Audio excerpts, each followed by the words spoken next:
Sancionados sin diálogo, sin pruebas y sin defensa. Algo está pasando con los heraldos del Evangelio, y nadie lo está explicando del todo. En los últimos días, un video reciente publicado por ellos mismos ha reactivado un conflicto que llevaba años silencioso, y la pregunta que muchos están haciendo es: ¿por qué se tardaron 8 años en sacar este libro? Porque justo ahorita, digamos, con tanta cosa que hay para contar, escogen este momento como para lanzarlo, hacerlo público. Durante años, los heraldos han estado bajo medidas muy duras: intervención externa, supervisión constante y ordenaciones detenidas. No estamos hablando de algo pequeño. Estamos hablando de decisiones que han marcado la vida de más de 100 vocaciones, familias enteras y obras apostólicas que quedaron en pausa. El gran problema menos, y por eso este tema explotó, es que nadie entiende exactamente por qué, ni los fieles, ni los laicos, ni incluso muchos sacerdotes y religiosos que han seguido el caso de cerca. Los heraldos dicen: no nos dieron razones claras.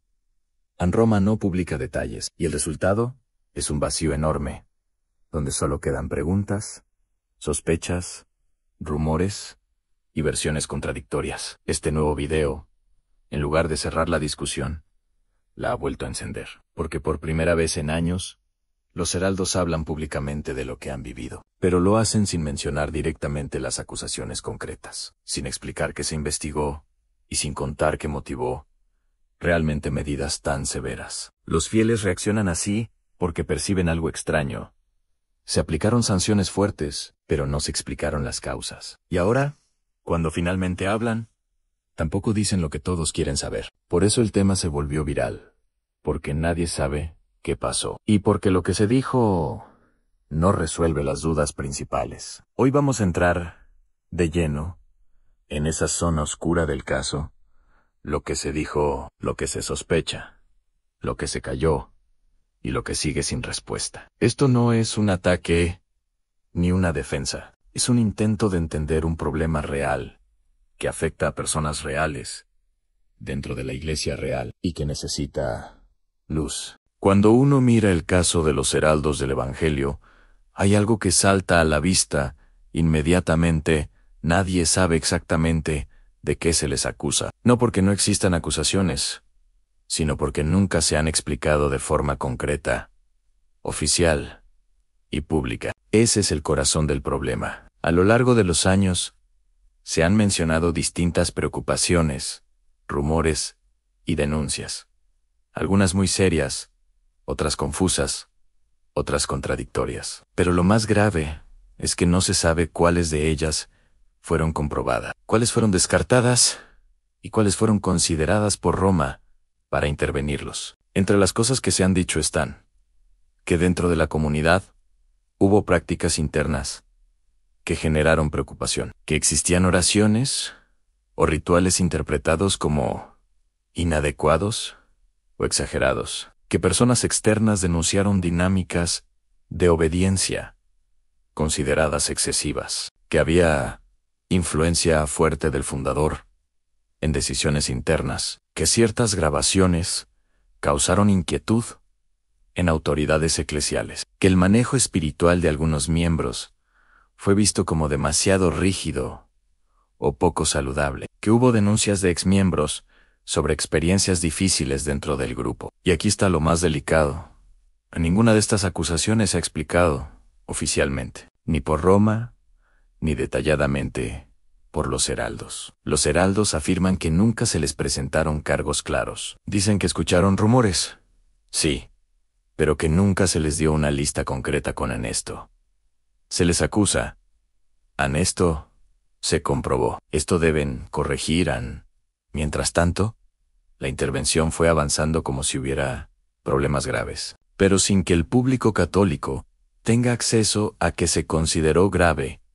Exactamente, esto provocó una tormenta perfecta. Hay rumores, pero no hay claridad. Hay medidas fuertes, pero no hay explicaciones públicas. Hay acusaciones en el ambiente, pero no hay pruebas presentadas. Y cuando los heraldos finalmente hablan en su reciente video, la gente esperaba que por fin aclararan todo. ¿Qué pasó? ¿Qué se dijo? ¿Qué se investigó? que se encontró, pero lo que hacen es simplemente decir, no somos culpables de nada, no hubo delitos, no hubo falta doctrinal, y aunque eso es importante, no responde la pregunta clave. ¿Cuál fue entonces la razón para medidas tan duras durante tantos años? Esa pregunta sigue ahí, intacta, pesada, dolorosa.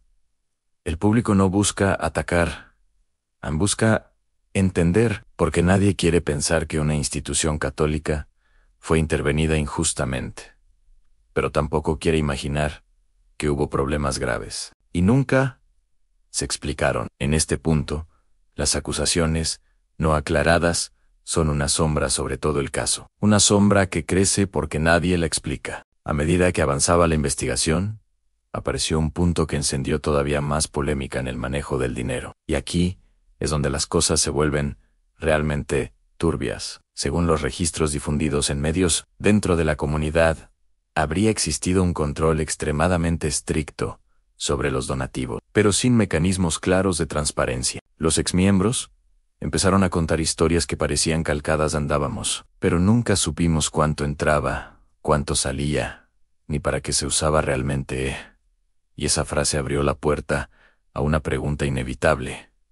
¿A dónde iba todo ese dinero? No había documents públicos, no había informes, no había balances, solo una estructura cerrada donde todo se manejaba a puerta cerrada. Esto no confirmaba culpabilidad, pero sí alimentaba dudas muy fuertes. Las mismas dudas que hicieron que investigadores y periodistas empezaran a seguir el rastro del dinero, y cuando se siguió ese rastro, surgieron tres grandes sombras. Gastos no explicados. Se hablaba de compras, viajes, movimientos económicos y decisiones que no coincidían con los ingresos oficialmente declarados. No había pruebas definitivas de desvío, pero sí incongruencias que nadie podía explicar con claridad. Testimonios que no coincidían entre sí. Algunos defendían que todo estaba en orden, otros aseguraban que había presiones internas para no preguntar demasiado. ¿Quién decía la verdad? Eso es justamente lo que hizo el caso tan confuso. Cada voz contaba una versión distinta, cambios repentinos en declaraciones y documentos. Lo que más llamó la atención del público fueron los giros inesperados. Afirmaciones que un día eran rotundas y al día siguiente parecían matizadas, ampliadas o modificadas. Eso creó la sensación de que algo no encajaba, como si hubiese piezas faltantes en el rompecabezas. Y aquí llega la pregunta clave que hizo que el escándalo estallara en redes.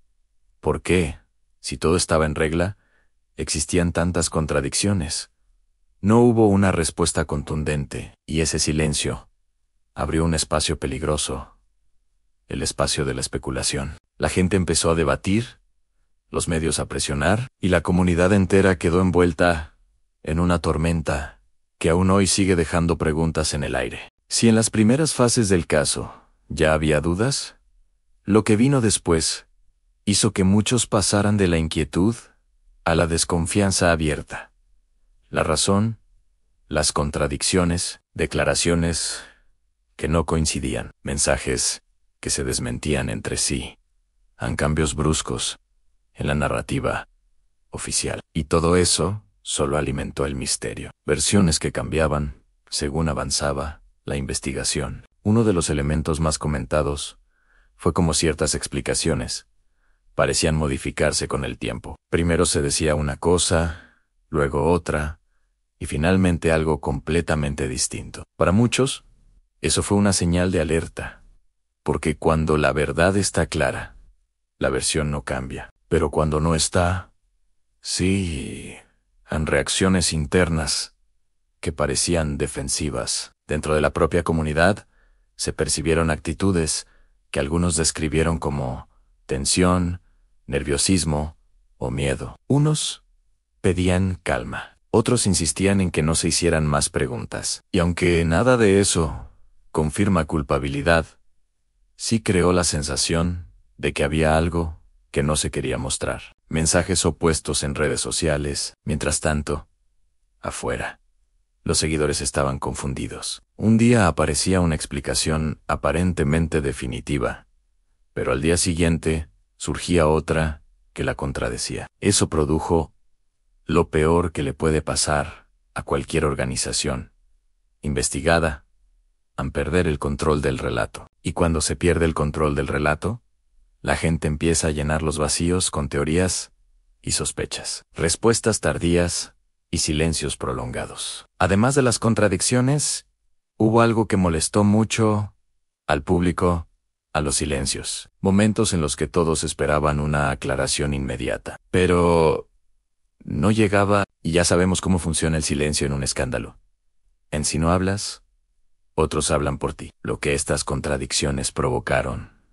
El problema no fue solo lo que se dijo, sino lo que no se dijo, y la acumulación de respuestas incompletas, tardías o poco claras, generó una percepción peligrosa, que había partes de la historia que seguían ocultas. No importaba si era verdad o no, a la duda ya se había sembrado. Y una vez que la duda crece, es casi imposible volver atrás. Las contradicciones no se quedaron solo dentro de la comunidad. Tarde o temprano, todo terminó saliendo al exterior.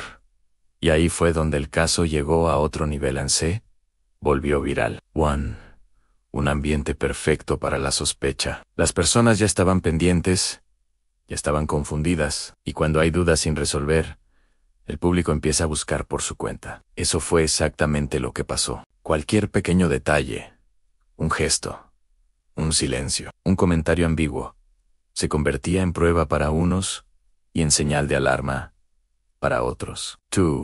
Canales grandes, pequeños y desconocidos comenzaron a hablar del tema. Lo sorprendente es que no solo los medios religiosos lo comentaron, también aparecieron canales de análisis, creadores de contenido sobre controversias, páginas de opinión y usuarios que solo querían decir su versión.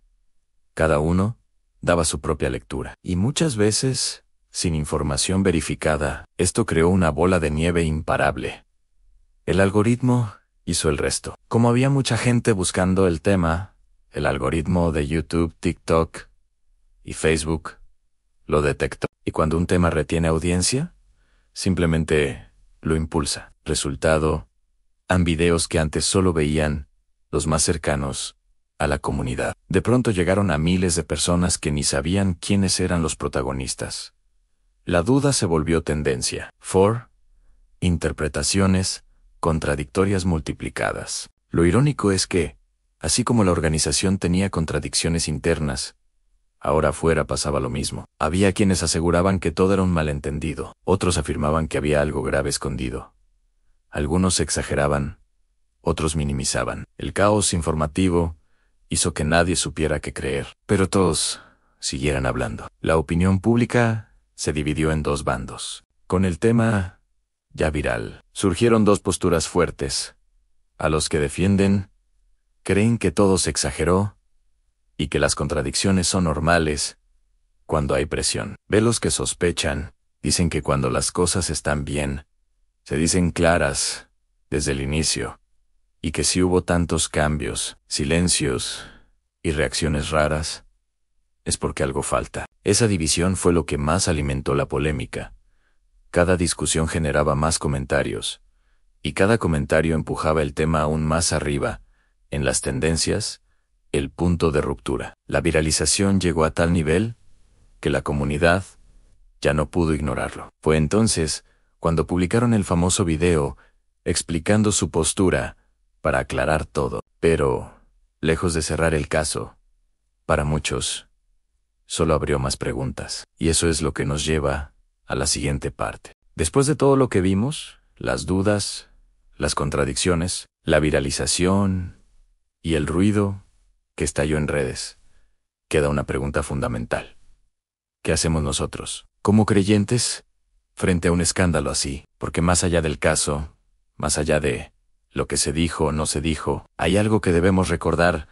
La fe se sostiene en Cristo, no en polémicas humanas. No se trata solo de señalar, sino de discernir. Es fácil dejarse llevar por las emociones. Es fácil caer en el escándalo, en la crítica agresiva o en la defensa ciega. Pero como cristianos, Estamos llamados a algo más alto, a discernir. Discernir es buscar la verdad con calma. Es no creer cualquier cosa solo porque está en tendencia.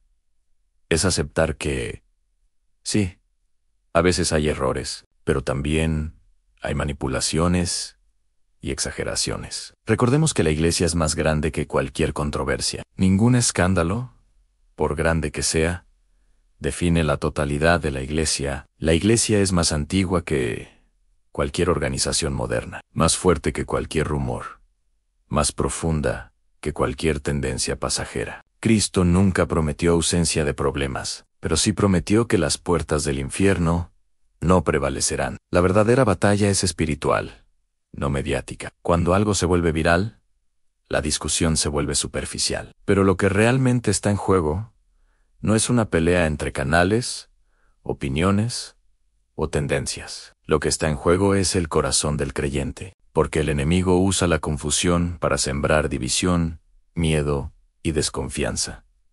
Por eso, antes de señalar, comparte. Antes de juzgar, ora. Antes de repetir una sospecha, busca claridad. No dejemos que la duda nos robe la paz. Las dudas pueden inquietar, y es normal, pero la paz viene cuando recordamos que Dios no es un Dios de caos, sino de orden, luz y verdad. Si hay algo malo, tarde o temprano, saldrá a la luz. Si hay algo bueno, también permanecerá. La verdad siempre se abre camino. Un mensaje final al corazón. Hoy te invito a que no te quedes en el ruido, a que no permitas que una polémica, por grave o confusa que sea, te aparte de lo esencial en tu relación con Dios, tu fe, tu oración y tu esperanza. La Iglesia necesita creyentes maduros, fuertes, serenos. Creyentes que no se escandalicen fácilmente, pero tampoco se cieguen. Creyentes que sepan mirar de frente la verdad, sin perder el amor. Porque sólo así, con verdad y caridad, podemos superar cualquier tormenta. Durante los últimos años, un silencio incómodo ha rodeado a los heraldos del Evangelio. Una intervención del Vaticano, decisiones inesperadas, vocaciones detenidas y una falta de explicaciones que dejó a muchos fieles confundidos. Y ahora, con el video reciente que ellos mismos publicaron, el tema volvió a estallar. Hoy te lo voy a explicar claramente, y sin rodeos en qué pasó, por qué estalló la polémica, y en qué quedó todo. Uno, en la intervención, que lo cambió todo. Roma decidió intervenir a los heraldos del Evangelio, nombrando un comisario pontificio. Fue una medida fuerte, extraordinaria, y que sorprendió incluso a quienes convivían con el grupo desde dentro. La razón, la Santa Sede señaló problemas en la forma en que se gobernaba la institución, en su formación interna, en su modo de administrar, y en varios puntos más. No eran cuestiones menores, hablaban de aspectos fundamentales de la vida comunitaria. Los heraldos respondieron diciendo que aceptaban la intervención en espíritu de comunión, pero esa aceptación no venía sin preguntas. 2. A lo que ellos consideran irregular según los heraldos. Desde el inicio, hubo cosas que no encajaban. Dicen que el decreto de intervención fue dirigido como si ellos fueran una asociación pública de fieles, cuando en realidad son una asociación privada de fieles, una figura distinta, y que, según su interpretación, no debería ser intervenida de la misma manera. También cuentan que el documento que anunciaba la intervención fue publicado antes de que ellos mismos lo recibieran oficialmente. Para ellos, esto no solo fue un error de procedimiento, fue un golpe moral. Las acusaciones que nunca se explicaron del todo. Aquí está la parte más sensible y la que ha generado más confusión entre los fieles. Los heraldos afirman que, a pesar de la medida tan severa, nunca se les explicó de manera clara cuáles fueron las acusaciones concretas que motivaron la intervención. Dicen que hubo denuncias. Sí, dicen que hubo observaciones. También, pero sostienen que nadie les dijo, esto fue lo que se encontró.